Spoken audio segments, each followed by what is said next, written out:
अस्सलाम वालेकुम फ्रेंड्स। आज हम लोग क्लास 12th के मैथ का चैप्टर वेक्टर अलजेब्रा पढ़ेंगे। ठीक है, तो फर्स्टली वेक्टर होता क्या है? Vectors are object that have both magnitude as well as directions. हमने ये चीज़ पढ़ी है कि स्केलर और वेक्टर दो क्वांटिटी होती हैं। स्केलर क्या होता है आप लोगों को पता है। अब वेक्टर क्या होता है? वेक्टर वो होता है जिसका मैग्नीट्यूड और डायरेक्शन हो। मैग्नीट्यूड हम किसे कहते हैं? लेंथ को।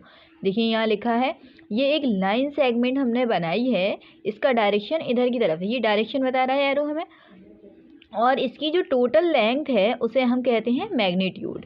तो इसे वेक्टर कहते हैं जो हमें डायरेक्शन और मैग्नीट्यूड बताए।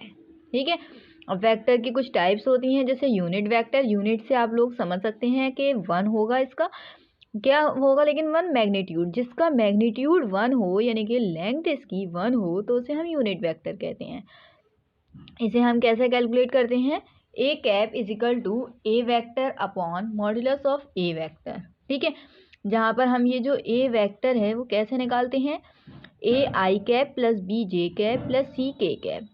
स्टैंडर्ड जो इक्वेशन होती है वेक्टर की वो भी यही होती है, और ए वेक्टर को हम इस तरीके से निकाल सकते हैं। ठीक है, अब जो नीचे का ये मॉड्यूलस ऑफ ए वेक्टर है वो कैसे निकालते हैं?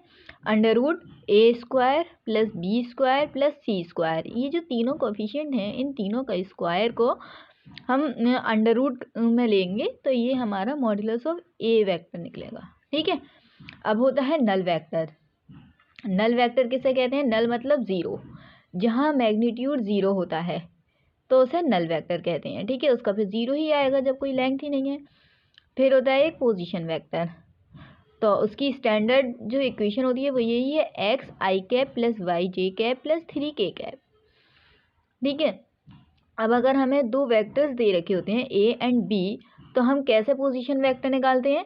तो इसमें हम क्या करते हैं, ये जो बी है हमारा, इसमें से इसे माइनस कर देते हैं। ठीक है, इस बी में से इस ए को माइनस कर देंगे। यहाँ मैंने लिख भी दिया है बी माइनस ए, तो कैसे माइनस करेंगे? 4 minus 2 2 I cap plus 5 minus 3 2 J cap and plus 1 minus 4 minus 3, तो प्लस माइनस माइनस होता है, यहाँ मैंने डायरेक्ट लिखा है माइनस 3 के कैप। 1 में से 4 माइनस करेंगे माइनस 3। ठीक है, अब आता है हमारा equal and negative vector. Equal vector किसे कहते हैं? जब मैग्नीट्यूड और डायरेक्शंस दोनों वेक्टर की सेम होती है। ठीक है, जहाँ पर मैग्नीट्यूड और डायरेक्शंस दोनों सेम होगी तो उसे हम इक्वल वेक्टर कहेंगे।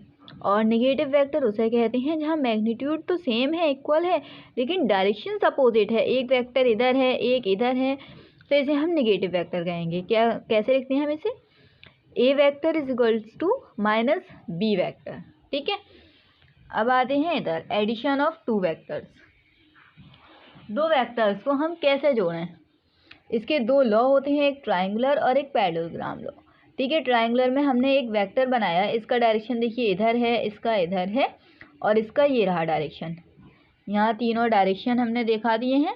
तो हम कैसे लेंगे? या तो ये ऐसे ले सकते हैं, A B vector plus B C vector is equals to A C vector, इसके बराबर होगा ये जो वेक्टर जा रहा है। ठीक है, या हम ऐसे भी कह सकते हैं, ये B A vector plus A C vector किसके बराबर होगा? B C vector. ये हमारा ट्रायंगुलर लॉ कहता है कि B A vector plus A C vector is equals to B C vector के बराबर होता है। ठीक है, फिर होता है एक पैरेललोग्राम लॉ। पैरेललोग्राम में एक ये इस तरीके से एंगल टाइप बना हुआ है, हमारे ये दो वेक्टर बने हुए हैं, एक का डायरेक्शन ये है, एक का ये। तो हमने इसे कंस्ट्रक्ट करा, यहाँ ये डॉटेड लाइन से मैंने कंस्ट्रक्ट करा है, ये देखिए इसे ज्वाइन कर लिया और बीच में एक हमने यहाँ डायगोनल डाल दिया। ठीक है, इस डायगोनल को हम कह देते हैं कि ये आर वेक्टर है, और यही हमारा सॉल्यूशन यही बताएगा हमें। ठीक है, तो ये जो आर वेक्टर है इसे हम कैसे कैलकुलेट करते हैं? यही हमारा वेक्टर है, is equals to A vector plus B vector. ये जो ए वेक्टर है इसे हम निकालेंगे और इस बी वेक्टर को, इन दोनों को ऐड कर देंगे। ठीक है, तो ये इस वेक्टर का एडिशन हो गया, आर वेक्टर यानी कि ये जो डायगोनल का वेक्टर है इन दोनों के वेक्टर का सम है। ठीक है, अब आता है एक सेक्शन फार्मूला। सेक्शन फार्मूला में भी इंटरनली और एक्सटर्नली होता है। जब इंटरनली है तो इसका फार्मूला ये होगा, R vector is equals to M B vector plus N A vector upon M plus N. ठीक है, और जब एक्सटर्नली होगा तो सिर्फ प्लस के अलावा हम यहाँ माइनस लगा देते हैं। जैसे R vector is equals to M B vector minus N A vector upon M minus N. ठीक है, अब आता है dot product of two vectors. अगर दो वेक्टर्स हैं तो उसका डॉट प्रोडक्ट क्या होगा? तो याद रखिएगा डॉट प्रोडक्ट हमेशा ये रहता है A vector dot B vector is equals to A B cos theta. ठीक है, ये चीज़ याद रखनी बहुत ज़रूरी है कि A vector dot B vector क्या होता है? A B cos theta. अब जैसे ये रहे दो वेक्टर हमारे, एक की डायरेक्शन इधर है एक की इधर है, ए वेक्टर है ये बी वेक्टर, बीच में जो एंगल बन रहा है लेट्स से थीटा,